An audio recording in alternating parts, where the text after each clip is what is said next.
मैंने कहा भाई हमें तो ना तो पास भेजा गया है ना निमंत्रण भेजा गया है, तो जबकि ये सरकारी पैसे से कार्यक्रम हो रहा है। अयोध्या दीपोत्सव कार्यक्रम में बीजेपी ने सपा सांसद अवधेश प्रसाद को नहीं बुलाया, जिसको लेकर अवधेश प्रसाद ने बीजेपी पर बड़ा हमला बोला है। क्या कुछ कहा इस वीडियो में आपको हम बताएंगे। नमस्कार, 4 PM पर आप सभी का स्वागत है। दोस्तों, अयोध्या जो राम की पावन नगरी है, वहां हर साल दीपोत्सव आयोजित होता है, लेकिन इस बार यह दीपोत्सव कई वजहों से सुर्खियों में है, विवादों में है। कल हमने एक खबर आपको बताई जिसमें केशव प्रसाद मौर्य और ब्रजेश पाठक, जो दोनों डिप्टी सीएम हैं, इन दोनों को दीपोत्सव के सरकारी विज्ञापन में जगह नहीं दी गई। दोनों अयोध्या नहीं गए। यह वही दो चेहरे हैं जो बीजेपी की पिछड़ा दलित समीकरण को मजबूती देने के प्रतीक माने जाते हैं। जाहिर है दोनों नेताओं की नाराजगी इस बात से थी कि कार्यक्रम के विज्ञापन में खास चेहरों को जगह दी गई, लेकिन उन दोनों का ना तो नाम था और ना ही फोटो, और दोनों ने कार्यक्रम में जाने के बजाय लखनऊ में रहकर दीपावली मनाना बेहतर समझा। इससे यह स्पष्ट संकेत गया कि पार्टी के भीतर आंतरिक असंतोष गहराता जा रहा है। वही इस पूरी खबर को आगे भी विस्तार से आपको हम बताएंगे। अखिलेश यादव का बयान भी आपको हम सुनाएंगे, लेकिन उससे पहले बात करते हैं एक ऐसी खबर की जिसने बीजेपी की जमकर फजीहत कराई है। जी हाँ, सबसे शर्मनाक यह रहा कि अयोध्या के दलित समाज से आने वाले समाजवादी पार्टी के सांसद अवधेश प्रसाद को दीपोत्सव जैसे सार्वजनिक आयोजन में निमंत्रण नहीं भेजा गया। इससे शर्मनाक क्या हो सकता है कि अयोध्या में कार्यक्रम हो रहा है और अयोध्या के ही सांसद को नहीं बुलाया गया। यह कोई पहली बार नहीं हुआ है, पिछले वर्ष भी यही व्यवहार दोहराया गया था।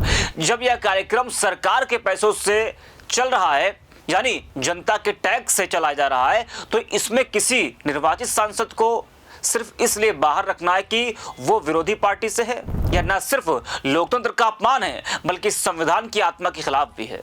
सांसद का दर्द जब छलका तो उन्होंने एकदम सटीक बात कही, यह कार्यक्रम किसी पार्टी का नहीं, समाज का पर्व है, लेकिन भाजपा इसे अपनी जागीर समझकर चला रही है। उन्होंने कहा कि दीपोत्सव जैसे सार्वजनिक कार्यक्रम को सरकारी खर्चे पर आयोजित किया जा रहा है, लेकिन विपक्ष के निर्वाचित प्रतिनिधियों को इसमें शामिल होने का अवसर तक नहीं दिया गया। जरा आप भी सुनिए अवधेश प्रसाद को। मर्यादा पुरुषोत्तम राम की नगरी अयोध्या में दीपोत्सव का कार्यक्रम भारतीय जनता पार्टी की तरफ से हुआ। ये यूं तो सरकारी पैसे से हो रहा है, लेकिन पिछली बार भी हुआ। हमको कुछ लोग पूछने आए आज सवेरे कि आप जाएंगे कि नहीं। मैंने कहा भाई हमें तो ना तो पास भेजा गया है ना निमंत्रण भेजा गया है, तो जबकि ये सरकारी पैसे से कार्यक्रम हो रहा है। तो उन्होंने पूछा क्यों नहीं बुलाया गया, क्यों नहीं निमंत्रण किया है। हमने कहा ये तो जोगी जी से पूछिए, या जो आयोजक है आयोजक मंडल से पूछो। तो मैं तो यही समझता हूँ इनकी ये सोच है, इनकी विचारधारा मानसिकता है, जिसके रहते और चलते यहाँ के जो तो मतदाताओं ने हमें सांसद बनाया है, जिसकी चर्चा जिसका सम्मान पूरी देश दुनिया में हो रहा है। अब इन्होंने क्यों नहीं बुलाया है, ये तो भारतीय जनता पार्टी की मानसिकता विचारधारा की सोच है, और उनसे पूछे इसका जवाब। और जहाँ तक दीपोत्सव का है, आज संकल्प करना चाहिए कि ऐसा हमें व्यवस्था करनी चाहिए कि लोगों के घर में आज तमाम ऐसे घर हैं जहाँ पर अंधेरा है, जहाँ पर परेशानियां और दुश्वारियां हैं, उनके घर को खुशहाल करना होगा, तभी सच्चे मायने में हमारा दीपावली का महान पर्व साकार हुआ। तो जो सुना आपने, सोचिए इससे बड़ा अपमान और क्या हो सकता है। एक दलित सांसद जो जनता द्वारा चुना गया है, संसद में बैठता है, अपने क्षेत्र की आवाज को उठाता है, मुद्दे उठाता है, लेकिन जब उसी क्षेत्र में करोड़ों रुपए खर्च करके एक सरकारी कार्यक्रम होता है, भव्य दीपोत्सव होता है, तो उन्हें बुलाया ही नहीं जाता है। इस घटना ने यह भी स्पष्ट कर दिया है कि बीजेपी को दलित वोट तो चाहिए, लेकिन दलित सांसद को नहीं बुलाएंगे। ये तो हो गई अवधेश प्रसाद की बात। अब बात करते हैं अखिलेश यादव के एक ऐसे बयान की जिस पर मुख्यमंत्री योगी आदित्यनाथ ने दीपोत्सव कार्यक्रम से बड़ा हमला सपा पर बोला है। समाजवादी पार्टी के अध्यक्ष अखिलेश यादव ने दीपोत्सव में सरकारी पैसे की फिजूल खर्ची पर सवाल उठाया। अखिलेश यादव ने कहा था कि दुनिया भर में क्रिसमस के दौरान शहर खूबसूरती से जगमगा उठते हैं या उत्सवी रोशनी महीनों तक बनी रहती है। हमें इससे प्रेरणा लेनी चाहिए। हमें दियों और मोमबत्तियों पर पैसा खर्च करने और इस प्रक्रिया के बारे में ज्यादा सोचने की क्या ही जरूरत है। हमें इस पर पुनर्विचार करना चाहिए कि सरकार से क्या अपेक्षा की जाए। शायद इसमें बदलाव किया जाना चाहिए। हम यह सुनिश्चित करेंगे कि भविष्य में और भी शानदार रोशनियां हो। अखिलेश यादव ने यह भी कहा था कि जब सपा की सरकार बनेगी तो प्रजापति समाज से, जो कुम्हार समाज है, उनसे सभी दिए सरकार खरीदेगी। अखिलेश यादव के इसी बयान पर, यानी कि जो अखिलेश यादव ने कहा कि फिजूल खर्ची क्यों हो, उस बयान पर योगी आदित्यनाथ ने पलटवार किया है। योगी आदित्यनाथ ने इसका जवाब दीपोत्सव मंच से दिया है। जी हाँ, योगी ने कहा कि जिन लोगों ने कभी आस्था का मजाक उड़ाया, अयोध्या की सड़कों को राम भक्तों और कारसेवकों के खून से रंग दिया, वे अब 26 लाख से ज्यादा दीपों की चमक से परेशान हैं।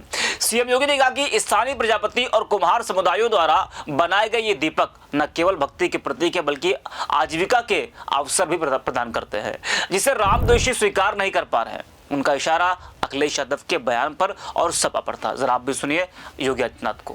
दीपोत्सव के इस कार्यक्रम को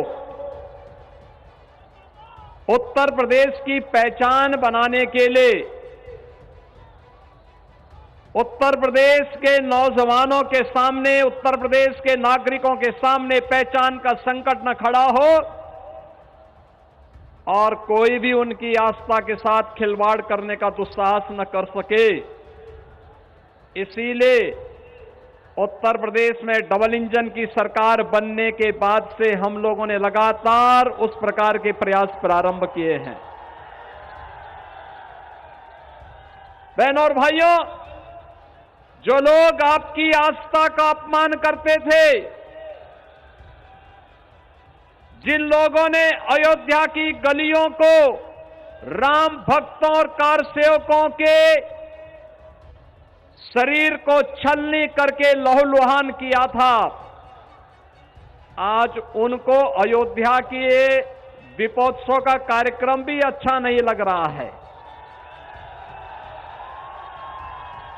रामद्रोहियों को दीपोत्सव अच्छा कैसे लग सकता है? जो लोग प्रदेश की सत्ता में रहते हुए दीपोत्सव का, रंगोत्सव का या देव दीपावली के कार्यक्रम से कोसों दूरी बनाए रखते थे, लेकिन प्रदेश के